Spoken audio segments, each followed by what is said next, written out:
दोस्तों, एक कपल युगल को शादी के 11 साल बाद एक लड़का हुआ। वे बहुत ही प्रेमी कपल थे और उनका लड़का उनकी आंखों का तारा था। एक सुबह जब वह लड़का तकरीबन 2 साल का था, पति ने लड़के के पिता एक दवाई की बोतल खुली देखी। उसे काम पर जाने के लिए देरी हो रही थी, इसीलिए उसने अपनी पत्नी से उस बोतल को ढक्कन लगाने और अलमारी में रखने को कहा।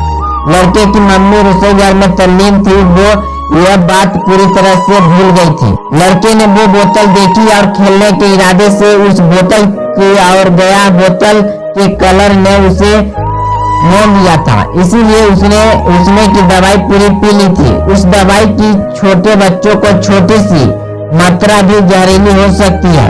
जब वो लड़का नीचे गिरा तब उसकी मम्मी उसे जल्द से जल्द दवा खाने ले गई, जहां उसकी मौत हो गई। उसकी मम्मी पूरी तरह से हैरान हो गई थी।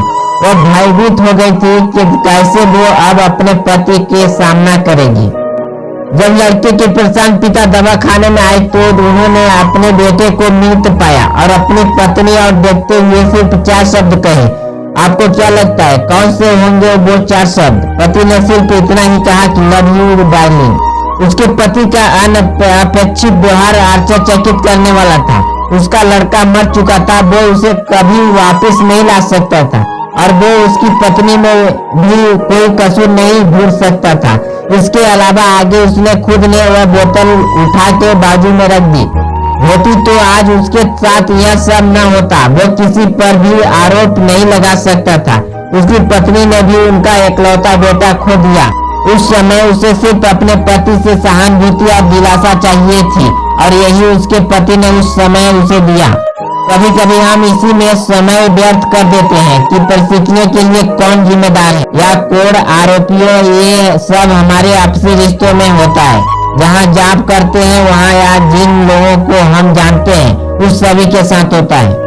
और परिस्थितियों के आदेश में आकर हम अपने रिश्तों को भूल जाते हैं और एक दूसरे का सहारा बनने के बजाय एक दूसरे पर आरोप लगाते हैं। कुछ भी हो जाए, उस व्यक्ति को कभी भी नहीं भूल सकते जिसे हम प्रेम करते हैं। इसलिए जीवन में जो आसान है उसे प्रेम करो। आपके पास अभी जो है उसे जमा करो और अपनी तकलीफों को विचार करके बढ़ाने के बजाय उन्हें भूल जाओ। उन सभी चीजों का सामना करो जो आपको अभी मुश्किल लगती है या जिनसे आपको डर लगता है। सामना करने के बाद आप देखोगे कि वो चीजें उतनी ही मुश्किल नहीं है जितना कि आप पहले सोच रहे थे। हमें परिस्थितियों को समझकर ही लोगों के साथ व्यवहार करना चाहिए और लोगों को कठिन परिस्थितियों में उनका हमदर्द बनना चाहिए। दोस्तों, इस तरह की प्रेरणादायक कहानी सुनने के लिए हमारे चैनल को सब्सक्राइब करें और बेल आइकन को प्रेस कर दें ताकि जो मैं चैनल पर स्टोरी वीडियो अपलोड करूं सबसे पहले नोटिफिकेशन